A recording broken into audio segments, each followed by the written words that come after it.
भारत माता की जय। मैं सीधी बात आप लोगों के बीच करने आया हूं।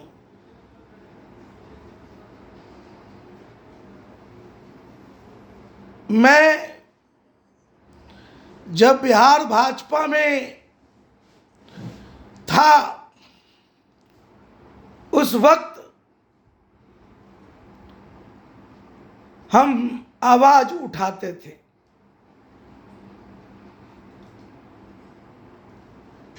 कि उम्र 65 हो गया, उसे न टिकट दीजिए न संगठन में पद दीजिए।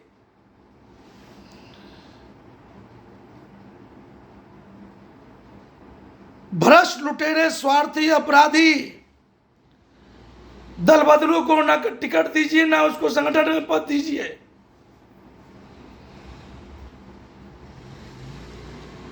अपने कार्यकर्ताओं को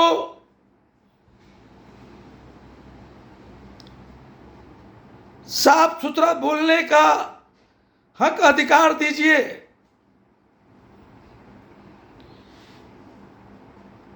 एक ही व्यक्ति को 4 बार, 5 बार, 6 बार, 7 बार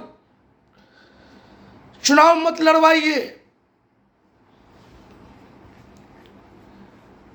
अगर आप पार्षद का टिकट देते हैं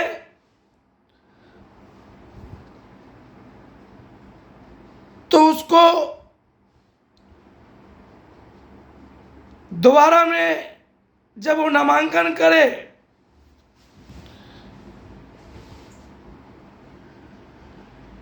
तो उसको चुनावी प्रचार प्रसार करने के लिए नहीं भेजिए। संगठन प्रचार करे कि हमारा उम्मीदवार यदि पहली बार में जीत कर खूब काम किया है तो उसे दोबारा में जितावे, नहीं तो हरा दीजिए। पार्षद का टिकट 10वीं पास वाले तक को दे सकते हैं, लेकिन लोकसभा और विधानसभा का टिकट ग्रेजुएट से नीचे को मत दीजिए।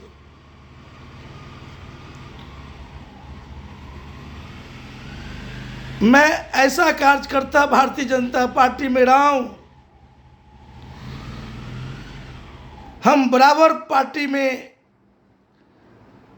अपनी सोच को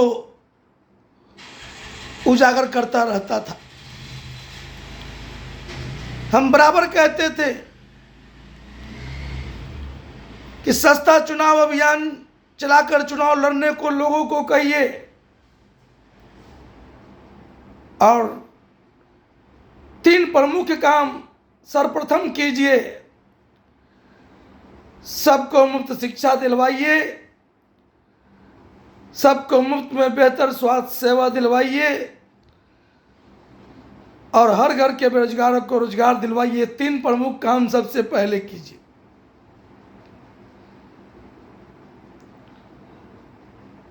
आपको यदि ज्ञात होता है कि हमारा उम्मीदवार जीतकर खूब लूटा है तो वैसे को प्रोन्नति को रोकिए। 2 बार पार्षद का चुनाव जीतने वाले उम्मीदवार को उसी प्रकार 2 बार विधानसभा का चुनाव लड़वाइए। उसी प्रकार 2 बार लोकसभा का चुनाव लड़वाइए। फिर आगे पद प्रतिष्ठा, उम्र है तो दीजिए,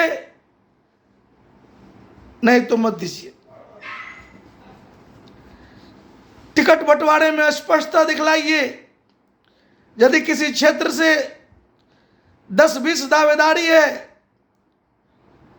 तो किसका टिकट कैसे कटा, किन कारणों से कटा, किन मापदंडों को पूरा करने के कारण कटा, सबके सामने बताइए और बाकी बचे नामों की पर्ची बनाकर एक टेबल पर रख दीजिए। और किसी से एक पर्ची उठा करके दे दीजिए, चाहे वो किसी जाति समुदाय का है, उसको चुनाव में टिकट दे दीजिए। उसी प्रकार यदि पूरे बिहार विधानसभा का चुनाव हो रहा है तो जो सबसे अधिक वोट लावे किसी भी विधानसभा क्षेत्र का, उसे मुख्यमंत्री बनाइए और बाकी वोट परसेंटेज के हिसाब से मंत्रिमंडल। इससे कभी कोई घिच नहीं होगा, आपके कार्यकर्ता कभी रुष्ट नहीं होंगे और हर रोज एक नया राजनीतिक पार्टी जो बन रहा है वह बनना बंद हो जाएगा। मैं भारतीय जनता पार्टी में रहते हुए ये आवाज उठाता था। सस्ता चुनाव अभियान चलाकर चुनाव लड़ने के लिए मैं कहता था कि पार्षद के चुनाव में 18,000 खर्च करने के लिए इजाजत दीजिए, विधानसभा के चुनाव में 1,08,000 और लोकसभा के चुनाव में 3,24,000। इससे अधिक कोई खर्च नहीं करे, वो भी खर्च अपना नहीं, जनता मालिक से मांग चंग कर चुनाव लड़ना है। और एक नारा पूरे भारतवर्ष भर में उजागर कीजिए कि हम लोगों की तरह व्यापार करने नहीं, सर्व समाज के हित में कुछ अलग सोच को लेकर सस्ता चुनाव अभियान को साथ लाया हूं। फिलहाल इतना जान लीजिए, महंगा चुनाव लड़ने वाले आपके सेवक नहीं, एक ठग व्यापारी होते हैं। मैंने भारतीय जनता पार्टी को कहा था, चूंकि हमने भारतीय जनता पार्टी में रहते हुए 1985 से लगातार 27 मार्च 2018 तक हमने भारत के विकास के लिए भारत विकास विचार मंच, भारत से गंदी राजनीति का खात्मा करने के लिए राजनीति शुद्धिकरण विचार मंच, भारतीय जनता के हित में काम करने के लिए भारतीय जनता हितैषी मोर्चा और आम जनों की समस्याओं का निदान करने के लिए जन समस्या निदान मोर्चा की स्थापना किया था। और भाजपा छोड़ने के बाद हम 2020 बिहार विधानसभा का चुनाव सस्ता चुनाव अभियान चलाकर सर्व समाज हितैषी पार्टी के उसूलों पर चुनाव लड़े थे और लोगों के बीच में अकेले वोट मांगे थे। चूंकि सर्व समाज हितैषी पार्टी का सोच सिद्धांत उम्मीदवार अकेले या 4 आदमी के साथ चुनावी प्रसार करे। 2020 बिहार विधानसभा का चुनाव जब मैं 184 पटना साहिब विधानसभा क्षेत्र से लड़ रहा था तो उस समय कोरोना काल था। मैंने कोरोना काल का पालन किया और अकेले चुनावी प्रचार एक स्कूटी से मैंने किया था। अब की बार 2025 मेरा अंतिम चुनाव है, चूँकि 2030 में हम चुनाव लड़ने का मेरा उम्र नहीं होगा, चूँकि पार्टी का उसूल है उम्र 65 को टिकट नहीं, संगठन में पद नहीं मिलेगा। हम ऐसा पार्टी भाजपा को बनाना चाहते थे कि इसके उम्मीदवार खड़ा हो गए और सस्ता चुनाव अभियान चलाकर चुनाव जीत जाए।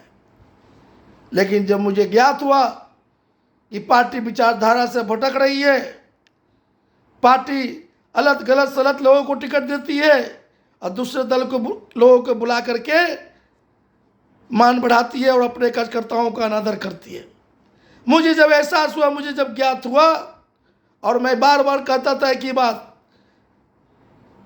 कि सबको एक ही व्यक्ति को 5 बार 6 बार 7 बार टिकट देंगे तो बाकी कार्यकर्ता क्या बंधुआ मजदूर है। आज जो हर रोज एक नया राजनीतिक पार्टी बन रही है ये भाजपा का देन है, कांग्रेस का देन है, इसलिए इसे अब रोकना जरूरी है।